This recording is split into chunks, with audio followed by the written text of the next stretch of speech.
सुरू आहे? तुला पाहायचंय? हो. चल.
शिक्षण म्हणजे ही आपली ज्ञान परंपरा आहे.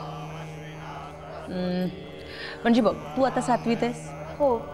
मग तुला दुसरीतली तुझी एखादी कविता आठवते? दुसरीतली? नाही.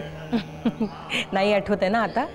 पण त्यावेळेला तुला दुसरीत त्याच कवितांवर 50 पैकी 50 गुण मिळाले होते.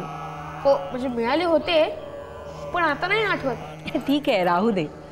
म्हणजे बघ ना, आता तुझ्याकडे गुणपत्रक आहे, पण ज्ञान नाही. असंच होतं. आपण आपला पैसा, वेळ वाया घालून फक्त गुणपत्रकांची जमवाजमव करतो, गुणांची नाही. आयुष्यात आपण कसं जगावं, कसं वागावं याचं ज्ञान आपल्याला मिळतच नाही. ते मिळते इथे, या नरसिंहवाडीमध्ये. वाव. हे ज्ञान आहे ना, हे विसरलं जात नाही, कारण ते आपल्या आतून येतं. मला समजलं नाही. म्हणजे बघ, तू पोहायला शिकलास. हो. म्हणजे ते ज्ञान तुझ्यामध्येच होतं. म्हणजे ती कला तुझ्यामध्येच होती आणि तुला कळलंच नाही. तू ते ज्ञान बाहेरून नाही घेतलंस, पण ते योग्य वेळेला बाहेर पडलं. आणि आता मी एकदा पोहायला शिकलो की ते आयुष्यभर विसरणार नाही, असंच ना? अगदी बरोबर. हे खरं ज्ञान. इथले विद्यार्थी हे असं ज्ञान घेऊन बाहेर पडतात आणि माणूस म्हणून खुमारीने जगतात.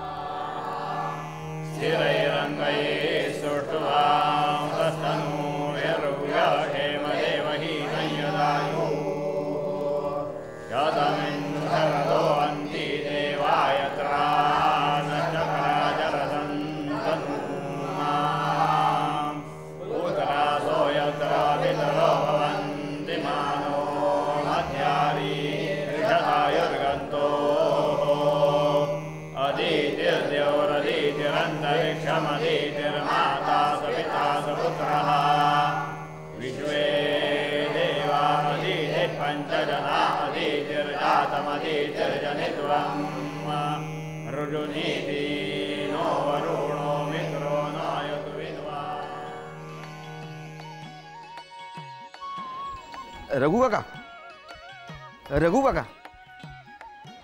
अरे तू माझ्या मागे आलास. तुमचं बोलणं मला पटतंय किंवा तुमच्यावर विश्वास बसत चाललाय असं काही नाही. फक्त तुम्ही भेटल्यापासून माझ्या मनात जरा गोंधळ निर्माण झाला. समजा गोंधळ नाहीसा करणारा त्यो एकच सद्गुरू.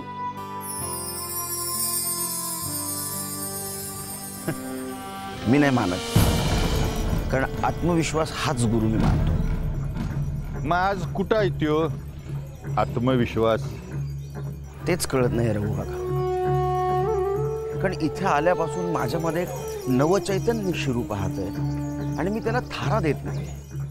हा मी सोडून दे, सगळे प्रश्न सुटतील. ते नाही शक्य, कारण मी माझ्या पलीकडे कुठलंच नातं मानत नाही.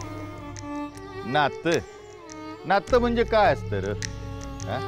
दुसऱ्याशी जोडलेला संबंध. आता हित संबंध जोडायचा म्हणजे दुसरा कोणीतरी आला पाहिजे. आणि हा दुसरा कोणी आला की एकटा मी उरतच नाही नव, उरतंय ते आम्ही. मी संपलेलाच असतोय. आता आम्ही नातं कसं जपतो ते तुला दाखवतो.